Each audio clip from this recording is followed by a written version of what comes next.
It is time for Thompson to Clark, and Brad is on vacation. He's hanging out in Vegas. I think he's going to go to the opening night of the Golden Knights. So instead, we have Jarrett Seidler from Baseball Prospectus. You can see my hat. I'm representing for I love that Jarrett. hat. Yeah. So we're going to talk some Giants baseball ops stuff because I saw some tweets from you when Buster Posey was announced as the president of baseball ops, and you were like, huh? Like, really? Yeah, that was also the reaction of most of the people within the industry. I discussed this with us. So yeah. It's funny because a couple of weeks prior, when the story, maybe it was even more than a couple of weeks, when the story came out that the Matt Chapman signing was helped by Buster Posey taking it to the finish line. In the Bay Area, I don't know if you know this, but on the athletic side, Andy Baggerly had the story on Posey, and then San Francisco Chronicle, John Shea, and I think it was Susan Slusser, they had a different story. Not exactly different, but they were like, Farhan still did most of it. He was in the hospital. Scott Boras was very vocal about being pro Farhan on this thing. And then as it turns out, you know, this thing was leaning towards Posey the entire way. And Brad and I were joking. We were like, okay, is Buster Posey really going to be running this team next year? And we were like, no, because it doesn't make sense. Like, he's never done it before. Like, what if they were like a tag team, like Buster's the face, Farhan kind of keeps his job for one more year, and they kind of figure that out. And then it's like, nope, Buster's the guy. And we were kind of incredulous because we didn't really believe that was what was going to happen. And it happened. And I can't imagine your community thinking that this is a good idea in any way. So my assumption, and I was paying attention to the weird stuff with the Chapman extension and the weird media stuff. And he had also, if you go back to their Ohtani pursuit, he was like kind of leading their Ohtani brigade or whatnot. And he had shown a greater level of involvement. I thought he was going to end up in like a special assistant type of role, kind of like Jeff Bagwell has in Houston, where we make jokes about Jeff Bagwell being like the shadow president of baseball operations, but he doesn't have the title, and he's not like outright running the day-to-day. He's just kind of there giving a lot of input and maybe pushing certain moves and pushing against other moves and pushing certain personnel decisions. But he's not like in the office every day. These are tough jobs. These are like 70, 80 hour a week, like no life jobs. And I know, you know, Posey's married, he's got kids. Yes. He retired pretty early, which generally kind of infers you want to spend time with your family more. Yeah, this is something that happens a lot more often in other sports, right? Especially, as you mentioned, hockey earlier. Hockey players can go right into lead type front office roles, and it's not that uncommon. I remember Garth Snow did that a number of years ago to mixed success, and other players have spent like a year or two and then moved into that type of role. Posey was on the Giants board of directors, and he obviously had some level of involvement the last couple of years, right? So it's not like he walked straight off of the field into the general manager's office, you know. John Lynch, another retired player who kind of accelerated very fast into a lead front office role. But in baseball, over I would say the last 30 or 40 years, this has just become not even something that happens. Like, I couldn't even find a recent comparable. You're going back to like when Jerry Reinsdorf pulled like Hawk Harrelson straight out of the booth in like 1983. Like it's like that long. Just the idea. There's former players who've done, say, 3-5 years in a role and then come in as like a number 2 in a front office. Right. I think Ruben Amaro Jr., like he retired and then immediately became like an assistant or something. In the front office. Sam Fuld did that. He retired. He became, he was basically the analytics conduit between the field staff and the analytics team with the Phillies. And he had like some special assistant type roles. And then when Dombrowski was named president of baseball operations, they named him general manager to try and groom him to be a potential successor down the road. Chris Young, who's now the Rangers president of baseball operations, when he retired, he went straight into the league office. He rose and became a senior vice president in the league office. And then the Rangers hired him away again for the number 2 role with the intent of grooming him for a number 1 role. And if Posey had come in at a number 2 or a number 3 job title, it would have been like, yeah, that's a little bit weird, but like not like completely out of left field. No, they came in and they're turning their entire baseball operations over to him. And I honestly, and I talked to a decent number of people that work team side about this just because it was a fascinating topic to discuss with people for like the 72 hours after it happened. It's like one of those things everyone wanted to gossip about. I talked to a couple of people who had crossed paths with Posey at various points, who had worked with the Giants and maybe had just trying to get a better sense of whether he had any sort of behind the scene qualifications for this that we didn't know about. And I still don't know. Like, if you told me he was going to be a field manager, like the types of things he did in terms of like staff leadership and preparation and kind of the overall catcher game management jobs, those would actually make a lot of sense to transfer as a field manager. We joke all the time that retired white catchers become field managers. AJ Hinch is the classic example of that. And he frankly, kind of moved up too fast, and he's now on job number 3 and on job number 3. Well, he's really successful on job number 2, obviously the cheating incident in Houston, but now in job number 3 in Detroit, he's one of the top 3 or 4 managers in the entire sport now. But general manager, and in this case, actually president of baseball operations, but that lead baseball operations job, which has different titles and different orgs, doesn't really matter which one you use, is like such a broad strategy and, overall organizational vision job. Like deciding whether or not to give Matt Chapman a no trade clause is like the easiest thing you're ever going to do in that job, right? I know, you've worked in business. Like, can you imagine jumping straight into a CEO job with almost? So this was my example. Was someone on the board of directors is unhappy with the CEO, and instead of hiring a new CEO, they go, you know what? I'm just going to do it. I'm just going to jump in and do it. But it's like not someone who's on the board of directors for like their long time business operational acumen. It was somebody on the board of directors because they're famous and rich. Yeah.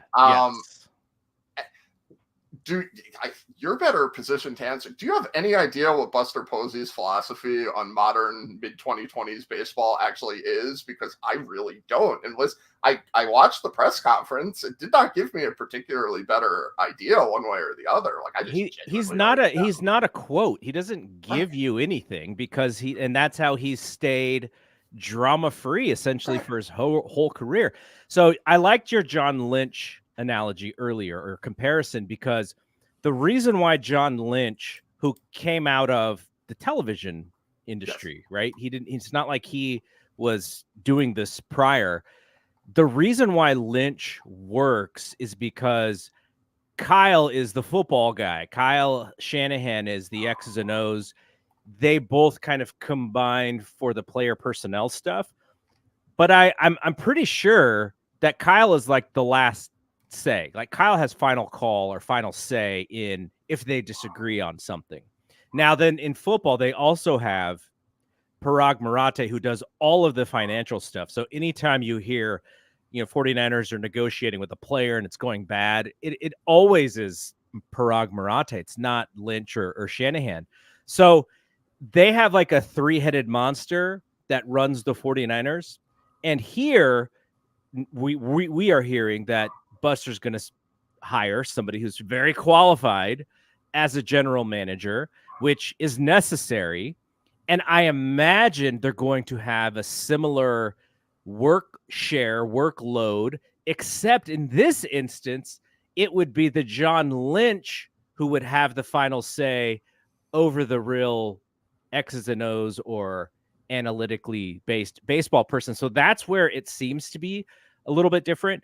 And I will tell you, I've basically, when it happened, I said, okay, I get it, but it is an overcorrection, because what happened here with this Farhan Zaidi regime, and we can talk about what you thought about his performance.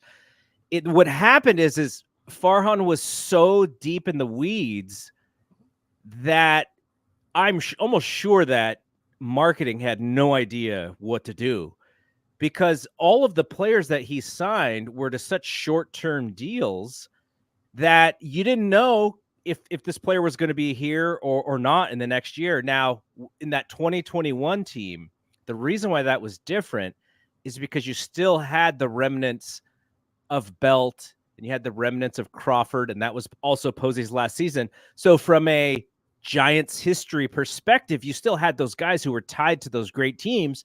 But the following year, I think only Crawford was back, and he was a shell of himself. So, Brad and I would have this exercise, and we would go, okay, you have a young Giants fan that you need to buy a jersey for. Who is it? Is it Logan Webb? Pitcher jerseys aren't super popular. Is it? I guess we were kind of proposing Jung-Hoo Lee, but then he got hurt, so he didn't really get to show. But now I guess it is somebody like Matt Chapman, who's going to be around for a while. But that is where sort of like the in the weeds of baseball ops, and then you also have to sell a team.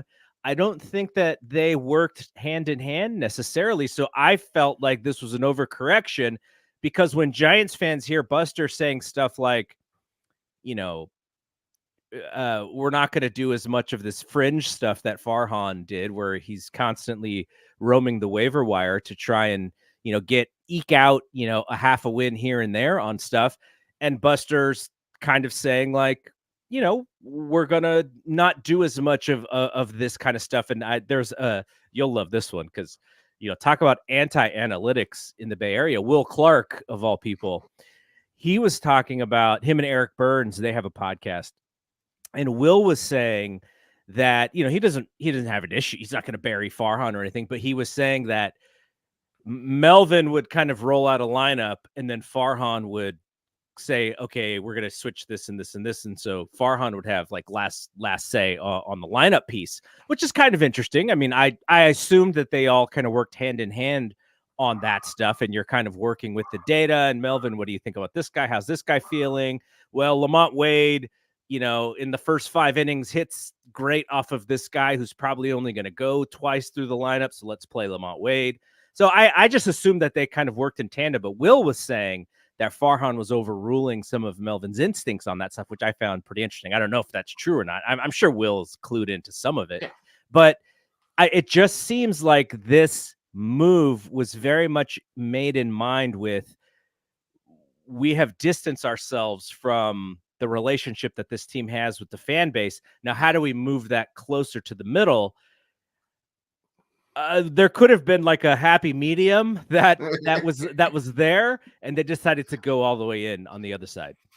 So there's kind of like I don't know if Zaidi was implementing analytics particularly well, especially in the last year or two. When he kind of initially came in, I think he had some really interesting ideas, and I think in certain ways they cracked like certain types of hitting codes. But the pace of this stuff in baseball just has been so fast that what worked in terms of analytics and research and development and player development 3, 4, 5 years ago doesn't necessarily work today, or at least it isn't the cutting edge anymore. And also I think there's like, look, why are you hiring Bob Melvin, who is a pretty analytics capable manager himself, but is also a manager that you specifically bring in because of his acumen at in-game moves and the respect that he commands from his players, especially. He's beloved among his players and always has been. Like, why are you bringing him in and then trying to dictate a lineup as a potentially lame duck baseball operations head? Look, the Farhan wasn't going to make it through the season unless he made the playoffs. Rumors have been out there for 4, 5, 6 months. Like we thought right. The same thing could happen last year. Right. Yeah. This was not. This was a non-surprising move move. Farhan being let go. Yes. Buster Posey being named president of baseball operations was a super surprising move. Farhan being let go was not a surprising move, right? So, like, if you're like making, and I assume he himself had to know that that was a possibility. He, these guys all read the same stuff we do and talk to the same people we do. He's not an idiot. He's a very smart guy. So you're gonna bring in Bob Melvin, and then you're gonna get in fights with Bob Melvin about the lineup. Like, I don't. That kind of sums up a lot of the problems that he had here, which is that he had a lot of these really good ideas, but the implementation of them was maybe a little suspect, and he was not able to smooth around the edges. Like, you look at your top baseball ops heads within this kind of sphere: Andrew Friedman, David Stearns. Those are the two names you're going to get as like the two big. Eric Neander with Tampa Bay. Those are the names you're going to get as the top baseball ops heads with like an analytics, research and development type bit. And the common thread you'll hear, especially with Stearns and Friedman, is how good they are at dealing with people and being able to get people to do things that maybe they're not initially inclined to do without saying you do that. The whole thing where you make the person doing it think it's their idea or convince them to your point, as opposed to just going, put Lamonte Wade in the lineup today, right? Like, because that's a lot more difficult than trying to get Bob Melvin on your side as to why Wade should be in the lineup. And that's something that I don't think that the Giants have excelled at as much. They've looked at a lot of periods, especially in the last 18 to 24 months, like an organization where just like everybody's pulling in different directions. Like one person's pulling here, one person's pulling here, one person's pulling here.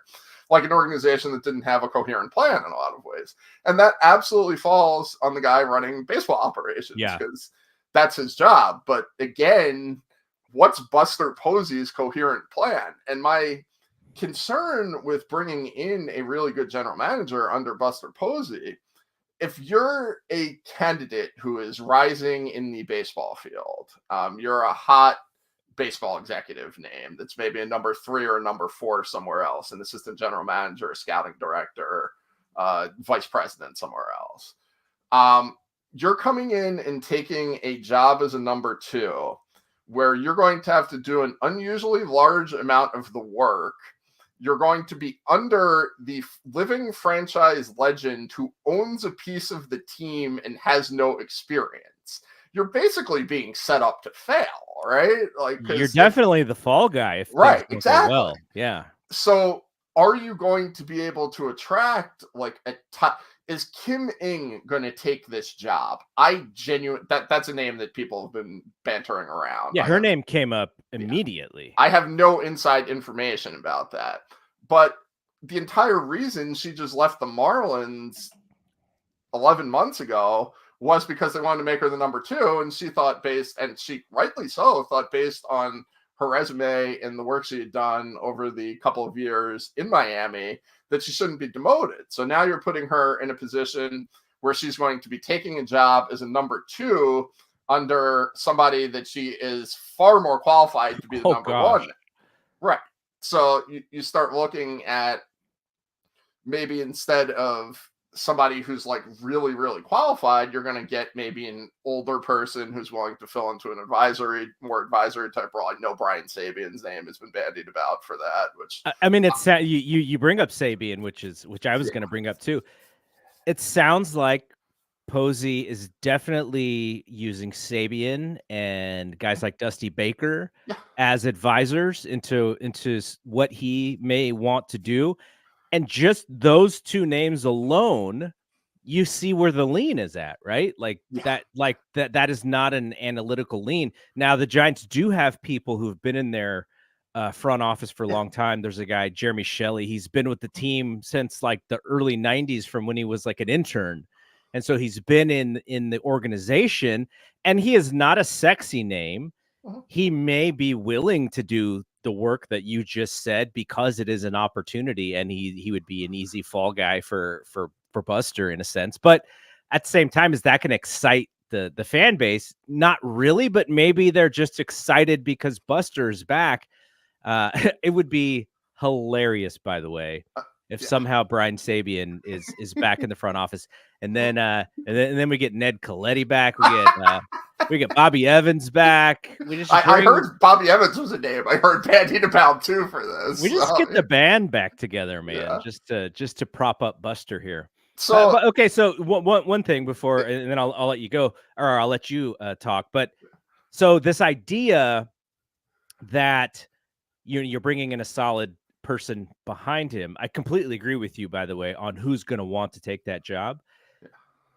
I wonder if the selling point is Buster's really only going to be here for 3 years, and then he's going to move back into some sort of thing, and they just kind of want to reset some of the things that maybe they feel got away from them during the Zaidi. Because like you said, the pulling of things going in different directions, the onus does fall on him. We saw Kapler come in, and he was hand chosen. And when Kapler, that 2021 season, he was doing things kind of unconventionally, but you kind of believed in it because, like, okay, ex-player, if he's bought in to Zaidi, then maybe that means something. But then when they couldn't figure it out in the next year, almost, I guess, a year and a half, 2 years, then you were just like, huh, I maybe Zaidi had him specifically because he could kind of overrule him on things, and Kapler was willing just to go along with it.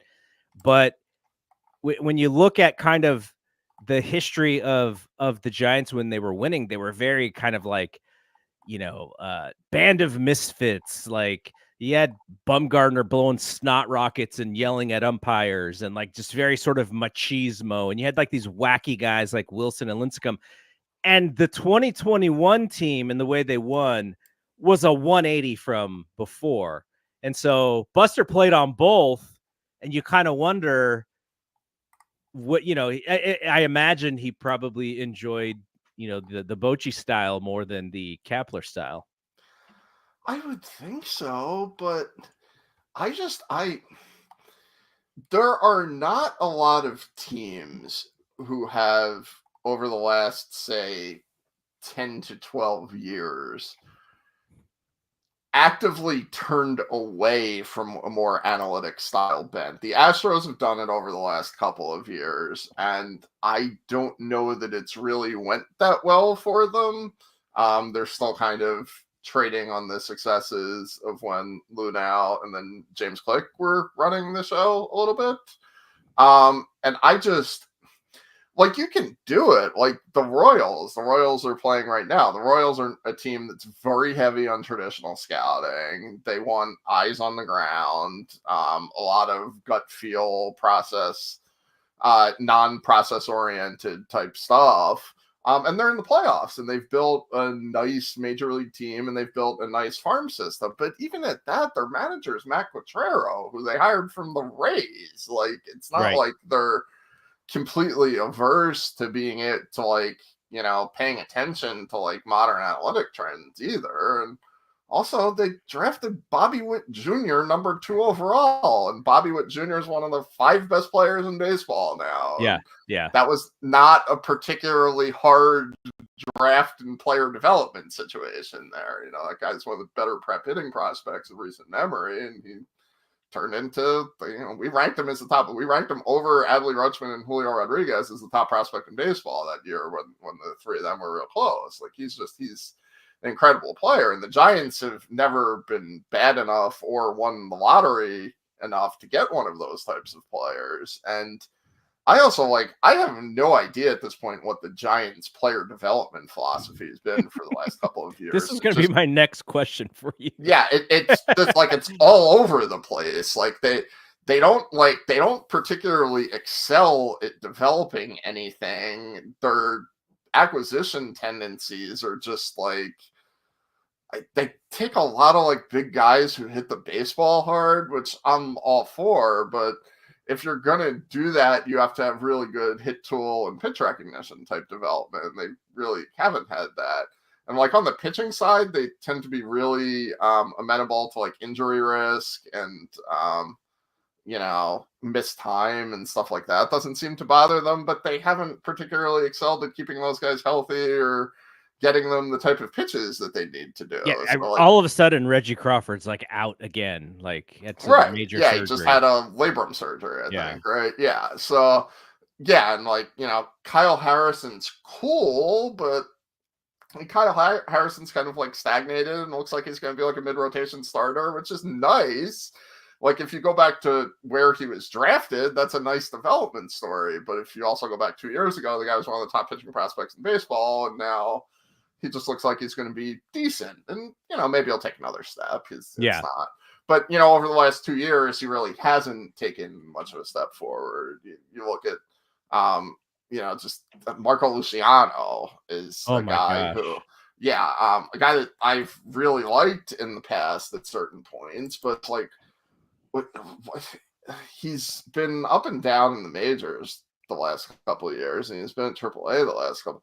I have no idea what this guy is at this point. Like, I don't know whether he can play a credible shortstop long term. I don't know. I think we do know that, though. Don't you think you do know? If you were to bet, you would say that he is not a major league shortstop. Right? Yeah. The answer, if I was going to bet, I would have been betting against it since he was 17. But okay, so here's the question. So I don't know, I don't know how the communities kind of interact, but Keith Law wrote something like 3 years ago, and he was like, they should move him either to a corner infield position or to the outfield now because he's not going to be able to play shortstop. And so they didn't do that. And now what the news that came out at the very end of the year, the Giants are out of the playoff race. And a lot of us were like, okay, they're not going to make the playoffs. Now maybe they'll play this kid and just let him have as many at-bats as possible. And then they go, well, we're going to send him down to Arizona because he needs to learn a new position. And I was like, we couldn't wait a week to do that. Like, why do we have to do it now? Can we give him some ABs? And it's like, they decided that now. That thing really bothered me. Here's the problem with moving him off of shortstop. If you make Marco Luciano a right fielder, what is your level of confidence that he's ever going to hit enough to be a first division right fielder, right? Like it's one of those profiles where if he stays at short, which was maybe for me, he was always in the maybe probably not bucket, which is like maybe he'll gain the defensive. This is a reliability problem with him, right? Like he has the he's a big kid, but he theoretically has the athletic tools to play the position. He's just not reliable enough. So you're hoping he grows into that while also not physically growing off of the position. It looks like that's not going to happen. Maybe he sticks at second base now. I know that's kind of the theoretical next stop for him. I'm trying to think of like big and tall second baseman. I guess like Ryan Sandberg is like the prototype of your tall 6'2" second baseman. So it's become like historically you've never played a second baseman like that there, right? Like, but it's becoming a like trendier thing to do at least part-time. Under the idea that you can hide the player a little bit better at second base than even at third base, especially if he doesn't have the greatest throwing reliability, which again, Luciano, we're talking reliability problems more than that. The throws are shorter, so there's less ability to airmail it into the dugout. But again, like you start looking at this and, you stick him at right field and first base.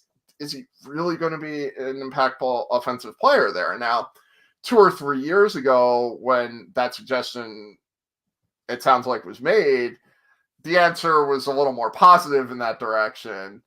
There's also interaction here, too. Like, if you moved him off earlier and he didn't have the defensive demands of trying to learn and stay at middle infield positions, maybe his bat takes more of a jump. That's always something I've personally been a little bit of a believer in, that players. Do you think I think his trade value was going to be higher as a shortstop. Yes. But if you really dug into watching him play shortstop, everyone had to have had the same conclusion, which is he's probably not going to stay there.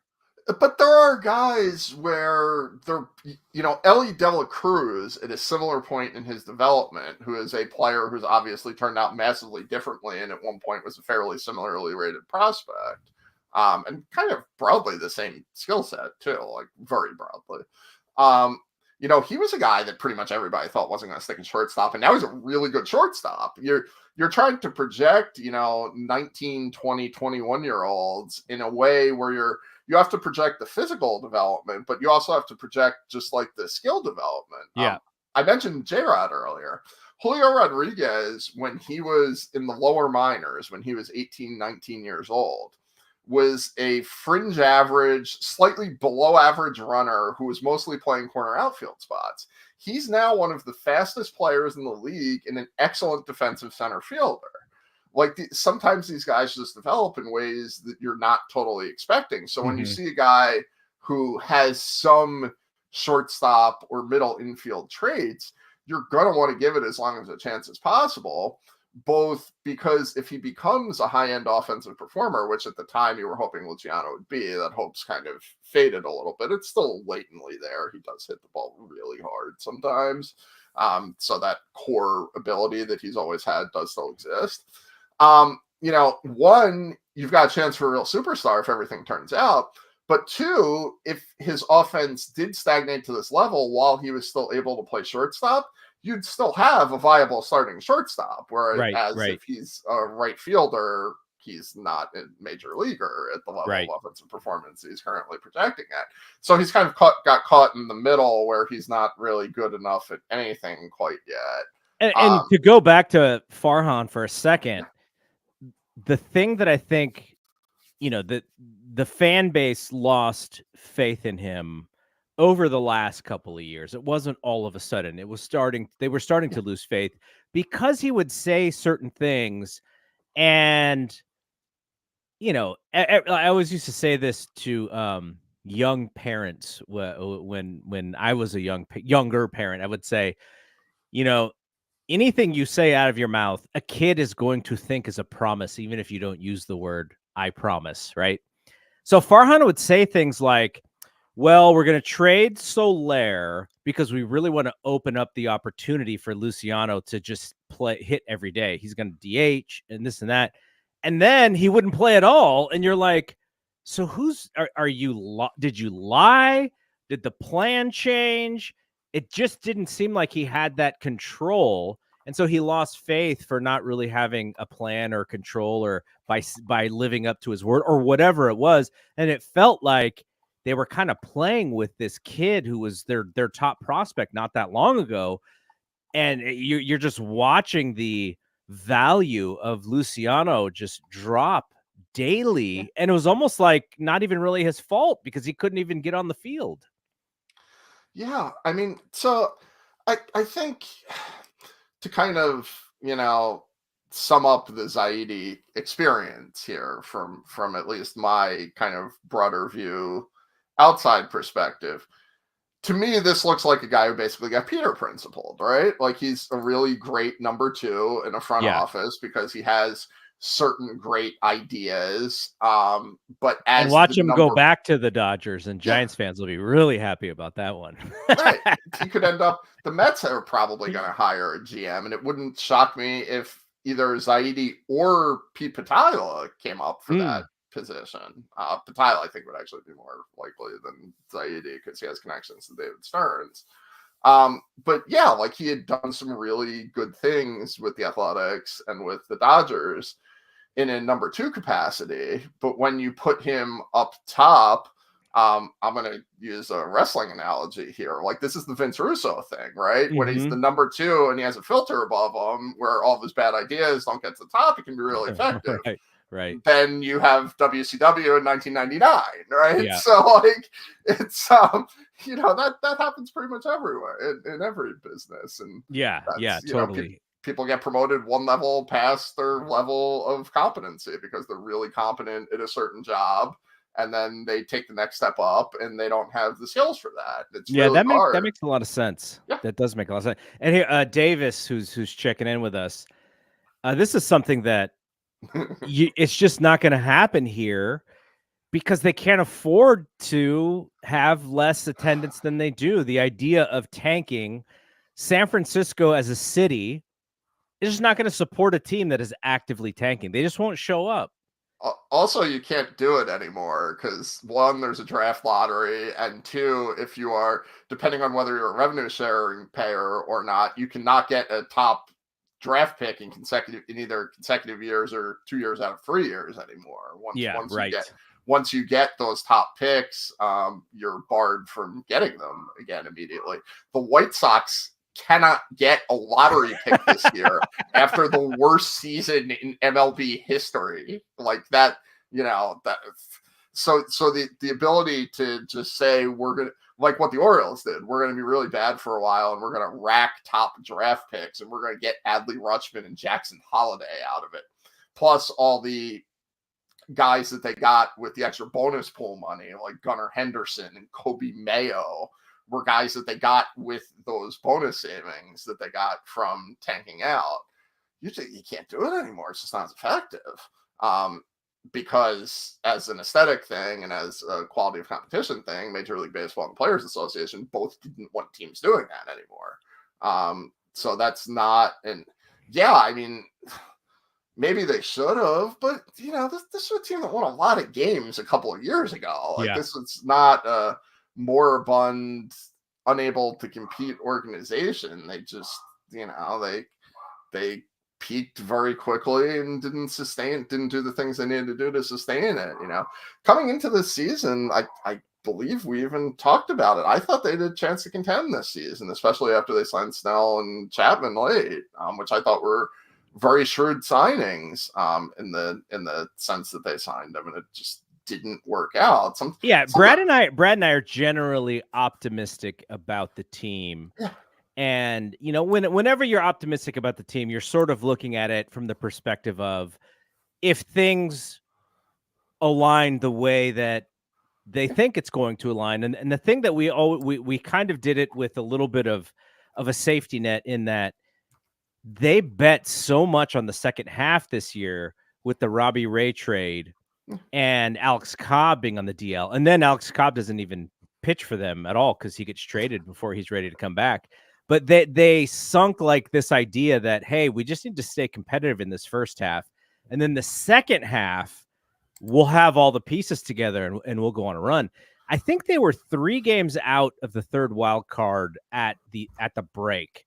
So they did okay there. But then what happens is your center fielder is lost for the year. And so we're back to, Yastrzemski playing a lot. And, I think he's like so much more valuable as like a fourth outfielder than as a starter. And he's a good player, but he's just not the guy who's going to, play right field and hit 30 bombs for you. And so, yeah, there was always a caveat. I think it was like, if this thing goes correctly, yeah, they can compete. And then you had that little safety net for the second half this year. Now, Blake Snell did his job in that second half of the season. He was untouchable. We haven't seen a guy like that since Lincecum to have that dominant of a second half. But then at the end of the season, he could have came out and threw 3 innings and tipped his cap and walked out and it was like, nope, I'm not pitching. This doesn't mean anything. That's like, okay, I get it. You're going back into that free agent market, but there was a fan base that wanted to give you this send off. They wanted to cheer their ass off for you because you were going to make that start. And when you didn't, then that, this fan base looks at that kind of thing a little differently, I think, than others would. So, you got that too. And that doesn't bode well. He's not coming back anyway, but especially not now because of, because of the relationship with Boris and Zaidi made it possible, maybe not probable, but possible. That's not happening now.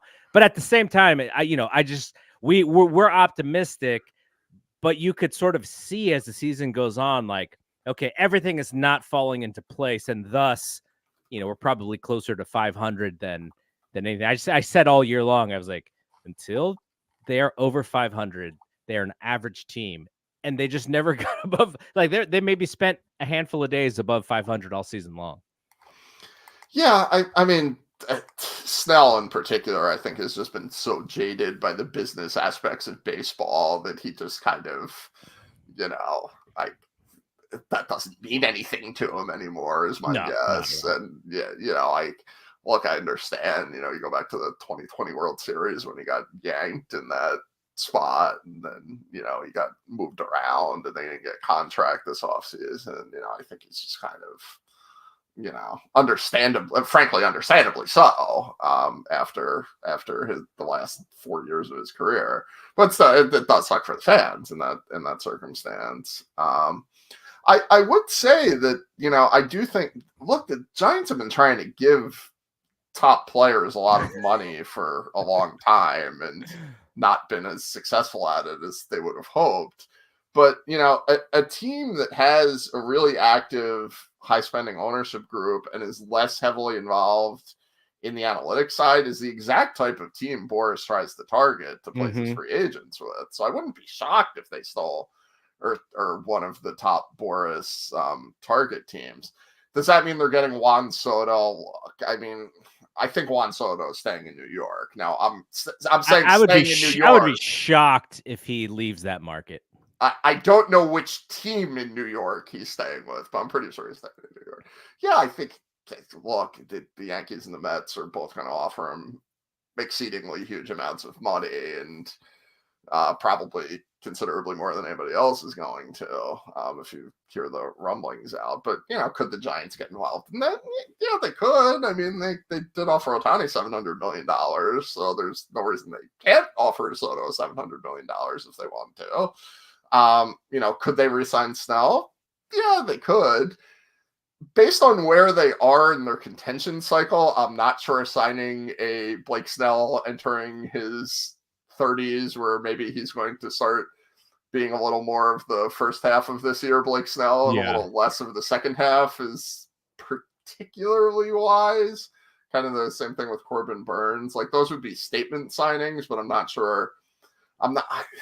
The Giants are kind of caught in between here, right? Because they were an 80-win team this year. And if you look at their underlying numbers, they were an 80-win team. It's not like they were not a definition of average. Yeah. They were not a 72-win team that got super lucky. They were not a 90-win team that got super unlucky. They were a 500 team. They have an average-ish farm, below average, not really. I really like Bryce Eldridge. It's not a lot of obvious impact guys beyond that. And for all I love Bryce Eldridge, he's probably a first baseman. He's a first baseman now. I think he's got shot to play the outfield at some point, but he's not, he's not an up the middle guy. And there's not James Tibbs was a guy that I liked in the draft. He was kind of terrible after the draft. Sometimes that happens. Sometimes that's a harbinger of less good things coming in the future, and it's kind of hard to delineate that in the exact moment because you're dealing with 25 game sample sizes. Where he hit at San Jose immediately, and then they threw him up to the higher A level, and he did not hit at all. It was it was a shock to the system. And those guys have been playing competitive baseball since February, so a lot of times they're just gassed by the time they get into the Charlie Condon, who was the number 3 pick and went to the Rockies, went into the minors and was so catastrophically bad and just looked like he didn't know what he was swinging at, that we're being forced to reevaluate our previous reports on him. Tibbs didn't really do that. He was just kind of generically not great, especially after he got pushed up. But then because they signed Snell and Chapman, they didn't have second and third round picks. And they decided to basically spend the rest of their draft pool on Dakota Jordan, who is also a player I like in certain aspects, but a guy who just has tremendous amounts of swing and miss in his game. Mm-hmm. Super athletic. If this all works out, maybe you've got an actual star outfielder, but a pretty low chance of working out compared to, who you might have been able to get in the second round. And again, if you don't have a second or third round pick, you're just not going to be able to get like a high upside guy like Jordan that doesn't have super discernible faults. They didn't really have like huge breakout guys in their minors, like that broke out to like a top 100 type level, at least, super intensive ones. So it's like, it's an average farm. So like, the idea of waiting for the farm guys to come, I don't know if they've got enough impact guys for that to be a super viable strategy. Getting back to what the question about should they tank, like what goal in mind do you have in tanking? Like where, if you're going to say you're tanking, okay, do you have players on your roster that you're going to be able to get big trade returns for? Logan Webb, yeah, you're going to get a big trade return for Logan Webb. You're probably going to get a big trade for Elio Ramos at this point too, right? Who is the one guy in terms of a young player who's really broken out over the last year, basically. He was a guy that coming into the season, his stock had went down from being a top 100 prospect. They had a really nice season where he showed a lot of the things that he hadn't shown for the last couple of years, which is a hopeful point for Luciano too, because that does have that post type thing does happen. Mark Vientos on the Mets was not nowhere near as good of a prospect as Luciano, but was a pretty good prospect who spent a lot of the 2022 and 2023 seasons just struggling to hit the ball in the major leagues, to the point that the Mets signed JD Martinez, which the Giants were trying to do, but didn't want to play in the park. And that sent Vientos into a spot where he got sent down again to begin the season. He got a chance when Brett Beatty, who was a higher ranked prospect, failed for another time. He comes up, and since he came back up for good around the end of May, he was like a top 10 hitter in the National League. And looks like he's just made a bunch of really unexpected developments and in individual skills.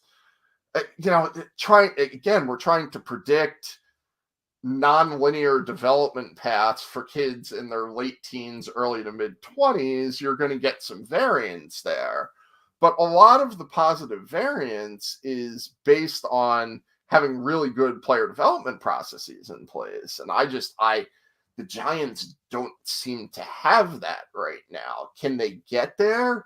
Yeah. Is Posey potentially, for all I know, Buster Posey has incredible ideas about player development or just great relationships to bring in the right hire people. the right guys. Yeah.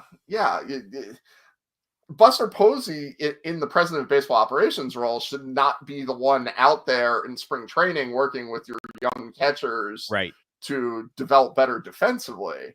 He's the guy that has to hire the guy to work with your young catchers to be out there in spring training defensively. Right. And for all I know, he has great ideas about that. We just have no evidence of it in any particular direction. So yeah, the biggest task for him, I think, coming in is to just set a direction for the franchise, because any direction is better than the non-directions they've had over the last couple of years. All right, let's spend the last 10 minutes talking about the current postseason. As of this recording, all 3 out of the 4 divisional series are split at 1, and the Yankees and the Royals are playing right now. Yankees are up 1-0 on the Royals. The Royals just took the lead. The Royals are now up 2-1. I did see that. So when it comes to the postseason, I thought the wild card round was fun, but we only saw, what was it, one series actually go to a third game? Yes. The Mets were the only game last Thursday, and then had one of the wildest elimination games in baseball history. Yeah, it's nuts. 4 days after they'd had a previously wild game, or 3 days, not even 4. But then since that, like, the DS series has just been awesome so far. I'm trying to figure. So I'm getting I can sort of sense that, football season's here. Oh, my baseball team is not in the playoffs, and thus I am not paying attention. You get a lot of that sometimes. But I think they do have an opportunity with 2 New York teams involved. The Dodgers themselves are involved, and you have some really plucky teams as well. I think, you're basically asking for a lottery ticket to hit for all of these things to happen, and for the Yankees and the Dodgers. People say, oh, that's what they want. I don't like the Dodgers at all. I root for them to lose every single game that they play on the field. But at the same time, I am just mesmerized by Ohtani, right? That was the worst landing spot for him. For all I cared, he could have ended up at any other place except for the Giants, and I would have been happy.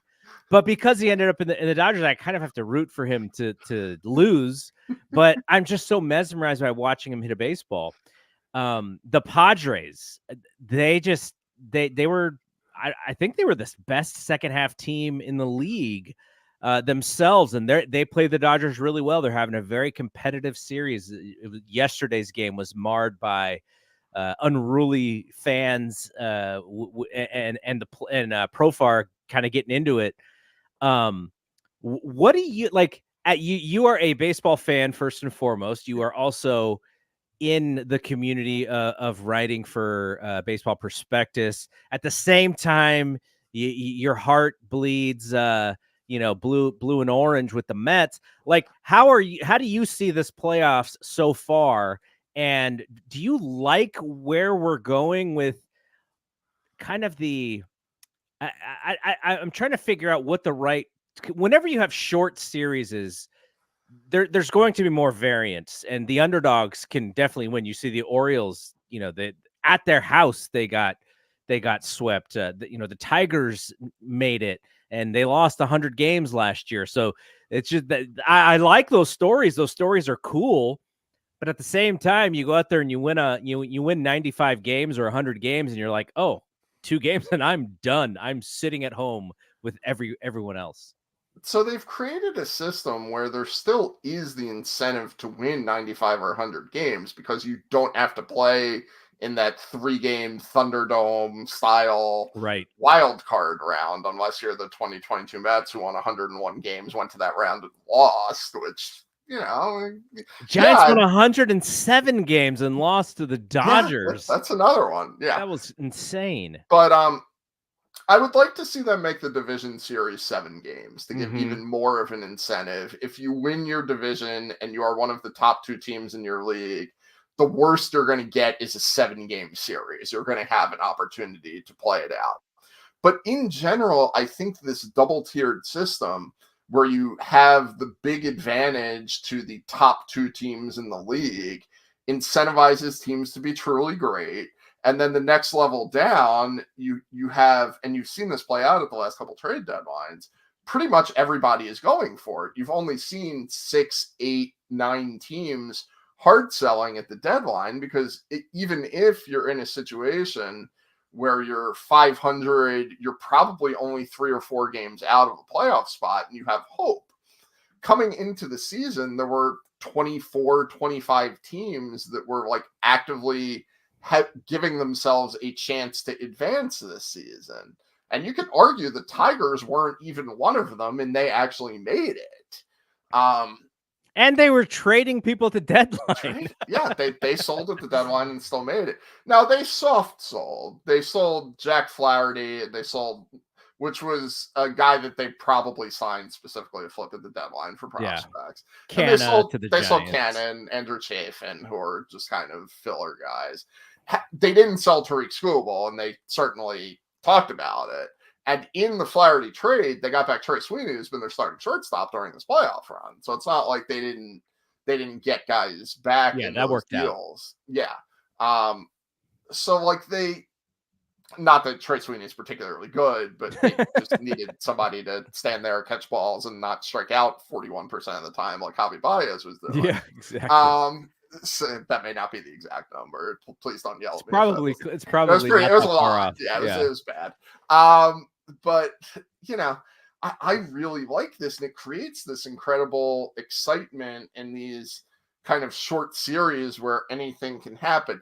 Now, is this a serious attempt to figure out who the best baseball team is. No, it's not. It's right. an attempt. That's the thing, and it March Madness got away with this for a long time until college basketball. And no, well, the women's game is actually back. The women's college basketball game is really hot, but the men's game is kind of faltered because of all these one and done players. But that's what they were selling so much in the NCAAs was like, you have this possibility of these upsets. But then sometimes when you get to the Elite Eight, or when you get to the Final Four, or when you get to the championship game, you're not as invested because those teams that you were rooting for to get there, they get there and you're like, oh my gosh, I didn't think they were going to actually get there. And I think there are enough really good teams in baseball this year where we're going to have a pretty darn good World Series, but that is also the risk at the same time. Like if the Royals made it to the World Series, great. You get to see Bobby Witt on the biggest stage, of baseball. So be it. Like even if they don't win, like you get to see that. And so you're propping up somebody like him. But let's say the Tigers get it. Screwball's only going to throw twice, and then you're like, okay, who are all of these other guys? So that's the flip side of that. It's we think about this a lot. Like last year's World Series was the Diamondbacks and Rangers, which again was a series of a lot of who is this guy? Why are these teams here? They were the Rangers who won the World Series last year basically backed in. Like they backed into the playoffs. Everybody thought they were dead in the water, and then they won the World Series. Like to me, the story of the last two World Series were really about the managers more so than even the players. Yeah, Dusty, and that was a big deal.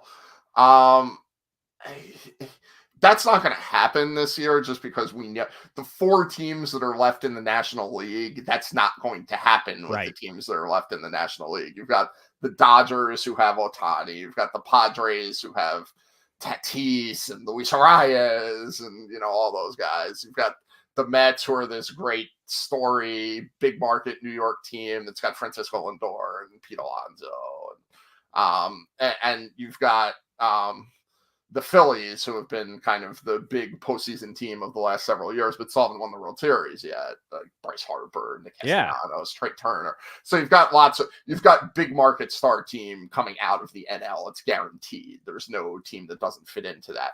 The AL, you've got the Yankees, and then you've got all of these AL Central teams, which, look, I am 100% sure that the television executives, that the media people really want like Yankees Dodgers or Yankees Mets, right? Yeah, or Yankees Phillies. For sure. Yankees Padres would be fine too. All of the NL teams would be fine. I'm sure your stack ranking, probably 1 and 2 Dodgers and Mets over maybe Dodgers, Phillies, and Mets are kind of tied there. But no, absolutely. It's like the Yankees or bust in the American League for that kind of stuff. Otherwise, you're just at that point, the Guardians are the best team of the AL Central teams, but I think the Royals are probably the best story, and Witt is by far the biggest star out of those three teams. He's probably finishing second in MVP, right? I think so. Yeah, I think it's going to be Judge, Gunnar, and Judge, Witt, Gunnar in that order would be my guess. Some of the down ballot stuff can get weird, but yeah, I mean, you can look, he's not going to win it. Judge had a borderline historic offensive season in his own way, not in the counting stat ways that Ohtani did. He's not going to win it, but you can make an argument that he was the best player in the AL this year, overall player, because of his defense and base running. And just a budding superstar. But at the same time, it's the Royals. Like, it's the Kansas City market, and Cole Reagans is probably the third best pitcher left in this playoff, but nobody has any idea who he is. It's a guy that came out of nowhere last summer, basically. Even compared to like Tariq Skubal, nobody knows who Cole Reagans is. Tariq Skubal won the Triple Crown of pitching and is going to be the unanimous Cy Young, presumably. It's it's a lot of fun. The postseason's been incredible so far in terms of the quality of games and the drama, and you just hope it carries all the way through, basically. So as we wind down here, I know you probably can't make a prediction because of in the National League because of who your heart, but like before the, kind of before the playoffs even started, did you have a lean towards what you thought we were going to see come the World Series? Dodgers Yankees was like the easy one, just because if you kind of look at where the teams lined up, the Yankees were. The Yankees, it pains me to say, but the Yankees probably are the best team in the American League, and they're generally pretty well suited for the October style of baseball. Plus, I don't know, Ohtani was just like so high. I know this is non-sabermetric of me. Ohtani's been so good for the last month, including even in game one of this series, that's just like, God, like that's what you want. Putting aside my fan interest, what you want to see is this guy finally excelling on the biggest stage. Yeah, that was like Bonds in 2002. Right. Yeah, exactly. Yeah, exactly. Where, and Bonds, he had played in the Pittsburgh had been in the playoffs in '93, and he had been in the playoffs previously. In a bad series, he has that throw that he can't throw Sid Bream out at the plate. Yes. Imagine having that be your last experience with your first, just like, the legacy of Barry Bonds is too complicated a topic for the 90 seconds before you're going to want to wrap up. So, but anyway, like, you really just want to see like Ohtani just like have a chance to do like some really special stuff in the playoffs. Yeah, absolutely. What I know as Giants fans, you're not going, and as a Mets fan, I don't want, because that necessarily means my team's going to get eliminated at some point. The thing about the Dodgers, and I have a buddy who I'll chime back and forth with him every once in a while about it, but I also read up on the Dodgers because you kind of have to pay attention to what they're doing if you're in the same division that they are in, and throughout the season, like, every team has their boogeyman about, this always happens, or this always happens. And everybody on the Dodgers side was like, we're just not going to have starting pitching again. I don't care all the people that we've brought in, Glasnow, I don't care, Walker Buehler's, we're just not going to have enough starting pitching by the end of the season and in the playoffs. And that's where we're at with them right now. Flaherty, you talked about Flaherty, Yamamoto, and then you can't even bring Yamamoto back on a normal rest because he needs that extra day. And then I guess we're going to get Buehler. Clayton Kershaw's not even available right now. So that is a mess for them. And man, I do not envy, I don't envy Roberts right now. That's for sure. They're going to throw Landon Knack, and I really like Landon Knack's pitch shapes. Like, I think Landon Knack is a viable major league starter. But also, you're the Los Angeles Dodgers, and you're throwing Landon Knack in the division. And he's going to pitch 4 innings, and they're going to get him out of there because they don't want him to go through the rotation another time. The Dodgers are so great at developing pitching and adding velocity and finding these guys out of nowhere. But when you're finding guys out of nowhere and adding velocity, you're going to have injuries that come out of that. These guys are blowing their arms out like crazy. It's but throng. Look, Tony Gonsolin is an example of this. Tony Gonsolin was a guy that they signed for I think $2,500 in the 9th round senior side. And he was mostly an outfielder at a small California college. And they converted him into a pitcher, and he get a full-time pitcher. He had been moonlighting as a relief pitcher and closer in college, and had pitched some in collegiate summer leagues. And they converted him full-time to a starting pitcher. He's added 7 miles an hour since that happened. And instead of working a day job, he's now a Major League Baseball player, because the Tony Gonsolin that got drafted would have gotten cut 18 months after he was drafted and would be working as, a high school teacher or whatever. And he's going to make a lot of money, and he's also had some injury problems, but you're going to take that trade-off, both if you're Tony Gonsolin and the Dodgers, in exchange for having a viable major league career. And they're doing that with a lot of guys. And that's, other teams that are really good at this type of pitching development also tend to suffer injuries, because the human elbow and shoulder is not actually meant to throw a baseball 98 miles an hour. It's just not. Yeah. I was reading some stuff and listening to some stuff about stretching out the shoulder. And I actually experienced this because I played baseball semi-pro baseball until I was like 29, and I think I was in my mid-20s, and I hurt my elbow a little bit. And so my throwing motion, I was really protecting my elbow. And one of the ways I was protecting my elbow was I was just reaching back with my shoulder. And so then the elbow felt better, but I still had this flexibility in my shoulder. And all of a sudden, I was throwing like 5 miles an hour harder. And I was like, how's this happen? Like, how does this happen? And I went to the doctor, and he basically said, well, a normal shoulder kind of just rubs like this, and yours now rubs like this. Yeah. And I was like, oh, okay. So it's not actually healthy. It's going to start hurting, but it's way more flexible, and I can actually reach back further. Got it. And yeah, it hurts like hell now. Like my right shoulder just is in terrible shape. But for that year and a half, I was probably throwing in the, the low to mid 80s for that short period of time. But and I'm reading that this is a natural thing that these pitchers are doing, which is being able to stretch out that shoulder for reach back. And then I go into my brain and go, oh my God, they're going to hurt themselves. And it seems like a lot of the injuries are more blown out elbows than anything else, but it just doesn't seem like it's a long-term proposition for healthy guys.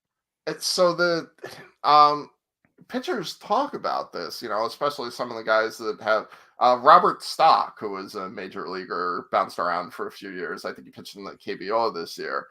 He talks about this type of stuff a lot on Twitter. He's somebody who throws very hard, who has thrown very hard for the course of his career. And, he's talked about how his options are to throw 97, 98 and have a professional career and make money for his family, or to throw 92, be a lot healthier and not have a career. Like, those are your options. Like, everyone wishes they could be Maddox, but no one can really be Maddox. Look, Greg Maddux, everybody watched Greg Maddux at the end of his career throwing like 84 miles an hour, right? Yeah, pitching for the Padres. Pitching for the Padres and the Dodgers at the end, and he went back to the Cubs at the very end too. Greg Maddux in the early to mid 1990s, when he was the best pitcher in the National League, was throwing above average velocity for the time that he pitched in. Also, he probably had the best command of any pitcher in Major League history. Oh, yeah. And you can go back and watch his old, if you watch like his early to mid 90s games, like they'll pop up on MLB Network in the offseason. And they just did a really good documentary on him too.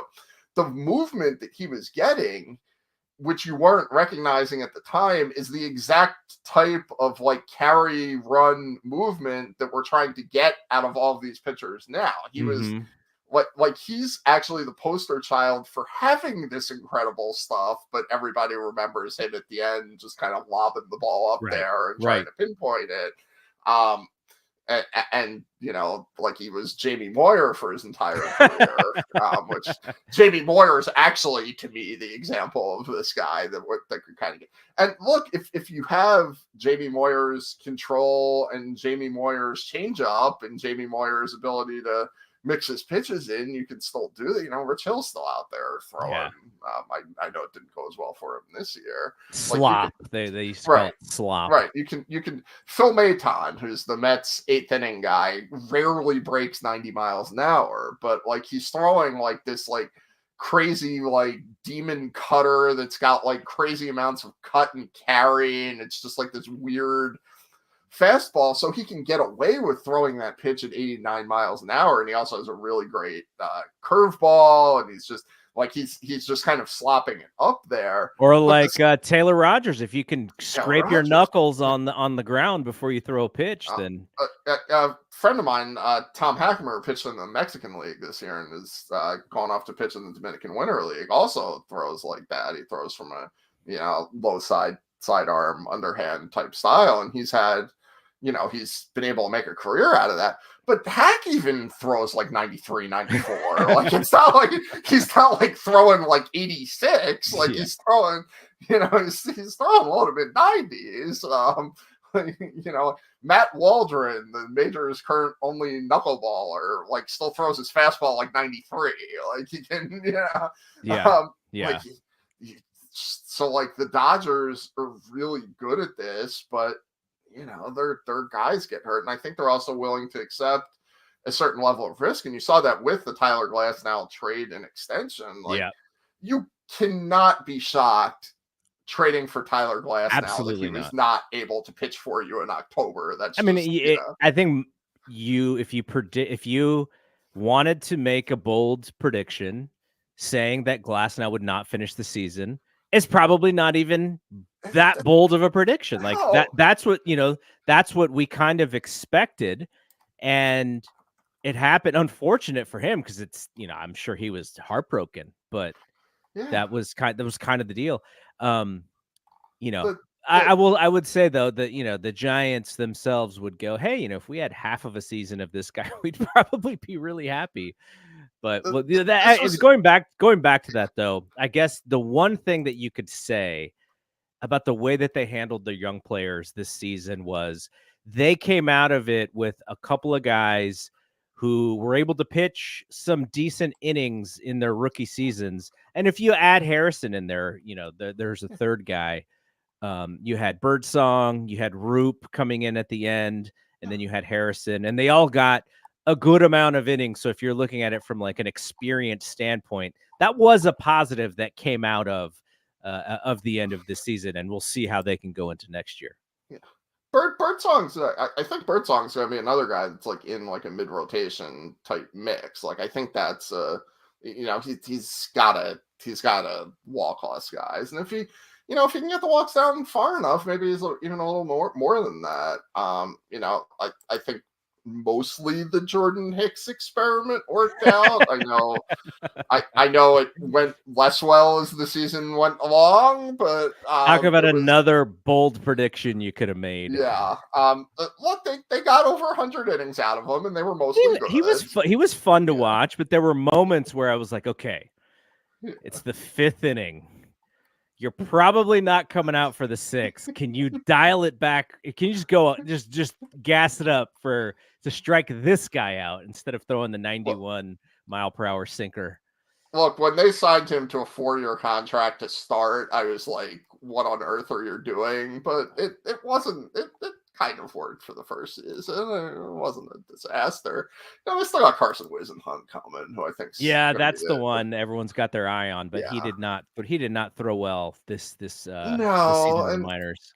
He's kind of struggled with injuries and other availability problems. Dating back to college at this point. That's he's another guy where, like, in the kind of the pitching version of the big risk type profile, but so much so that he was even on failed for the juice in college. Yeah. I was kind of talking around that one a little bit, but yeah.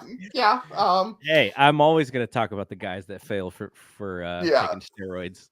That is not something that this franchise does not know about. No, he struck a lot of guys out in AAA. You would expect him to be able to make 20-25 starts next season and hope that they're decent starts. Like, I think that's a reasonable expectation for him.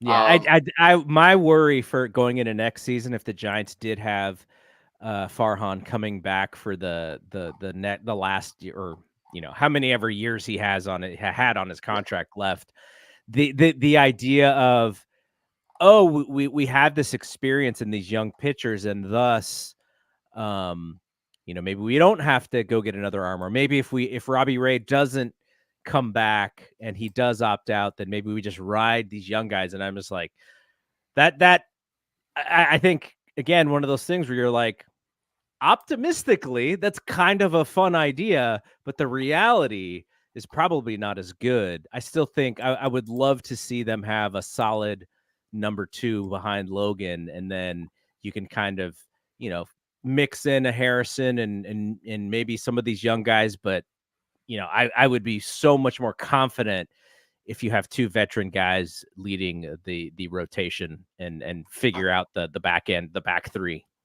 And there's some nice pitchers available in free agency, even beyond, Snell and Burns were the obvious ones. Max Fried would be I think Max Fried would be a really nice fit. Probably also a really nice fit in that park, honestly. And he's somebody who, he's going to get 9 figures, but it's probably not going to be like over 200. Probably. I can't guarantee that because left-handed starting pitchers sometimes just get paid way more than they should. Yeah. But you've got look, I have no idea whether Sean Manaea would come back to the Giants after his experience there last season. It was certainly my impression that he was not super thrilled about being dumped in the bullpen for 4 months. We liked him. Yeah. And he did not really get the fairest of shakes, I don't think. Yeah. But he's, I think he really broke out with the Mets this year in a way that's likely going to be sustainable moving forward. He might be a nice guy for somebody to sign to a 3 or 4 year deal. Yusei Kikuchi, I think, would be another guy that would be a really good, fit in that park on a 2 or 3 year deal where he's a guy who can give you some nice innings. But also, you're not going to have to give him 6 or 7 years. Now, you're not giving him 6 or 7 years because he's a little on the older side and has had kind of up and down performances a little bit. But he pitched great for the Astros in the second half this season. Yeah. And then never got into the playoffs for them, which was a bit of a curious decision, I think. But there's some decent starting pitching options. Somebody's going to give Shane Bieber like a make-good contract. That the Giants, I think, would be a reasonable team to do that as well. It depends how many opt-outs he has in the previous regime. Then the Giants would have clearly signed him. Yeah, I'm guessing he's going to sign like a 1-and-1 kind of contract. Would be my guess. And he's probably not going to be ready until like May or June or something. Perfect. Like that. This is exactly what we do. Yeah. Well, we'll see. This is what we used to do. Yeah. I don't know what Buster Posey's philosophy on pitching is. I don't know. If he's gonna, is there a Madison Bumgarner out there? If he's gonna try and recreate Madison Bumgarner, it's probably Corbin Burns. Like that's interesting. But also, Madison Bumgarner, when he signed his big free agent contract, like his career as a good player was over. So maybe you don't want to recreate Madison Bumgarner. Maybe you want Kyle Harrison to be your Madison Bumgarner. He's probably not going to be. But it's going to be fascinating to see how their philosophy develops. Again, my hope is that they just come up with some philosophy, because even a non-ideal philosophy is better than not having a philosophy at all, right. Which I think is kind of where the Giants have been for the last little bit. All right, let people know where to find you and how to find your writing if they want to read you, and then we'll get out of here.